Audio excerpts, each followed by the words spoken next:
गणपती बाप्पा मोरयाच्या जयघोषात बुधवारी सकाळपासूनच घराघरात गणपती बाप्पांची प्राणप्रतिष्ठा करण्यात आली।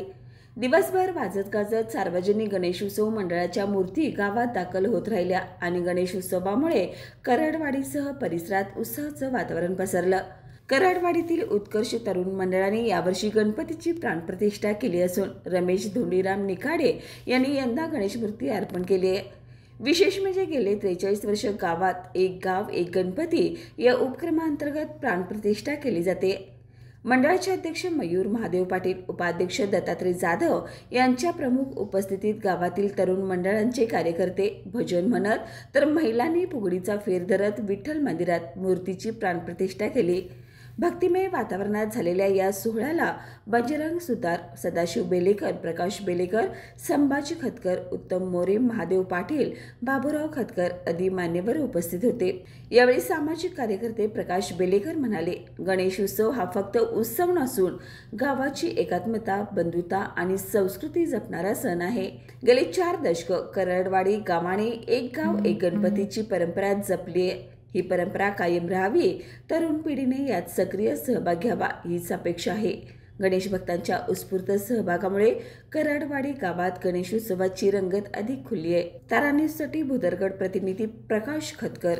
कोल्हापूर जिल्ह्यातील बुदरगड तालुक्यातील करडवाडी हे गाव एक गणपती गेली 43 वर्ष गुण्या गोविंदाने आणि आनंद भक्तिमय वातावरणामध्ये साजरा करत आहे। गावामध्ये एकूण 5 मंडळं कार्यरत आहेत। दरवर्षी प्रत्येक मंडळाला हा गणेशोत्सव साजरा करण्याची संधी दिली जाते। श्री शिवाजी तरुण मंडळाने 1982 पासून हा उपक्रम एक गाव एक गणपतीचा आणि आदर्श घालून देण्याचा बुदरगड तालुक्यामध्ये चालून दिलेला आहे। या गणेशोत्सवाचं या वर्षीचं 43वे वर्ष सार्वजनिक गणेशोत्सव उत्कर्ष तरुण मंडळ करडवाडी हे साजरा करत आहे। हा गणेशोत्सव डॉल्बी मुक्त, प्रदूषण मुक्त असा भक्तिमय वातावरणामध्ये हा गणेशोत्सव साजरा करण्याचा संकल्प उत्कर्ष तरुण मंडळाने केलेला आहे।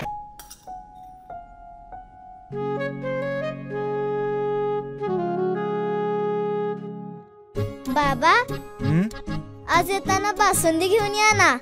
अगं, कालच आपण आईचा वाढदिवस होता म्हणून आणली होती ना।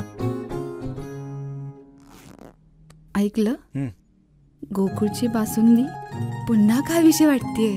खरं सांगू, मलाही खावीशी वाटतेय।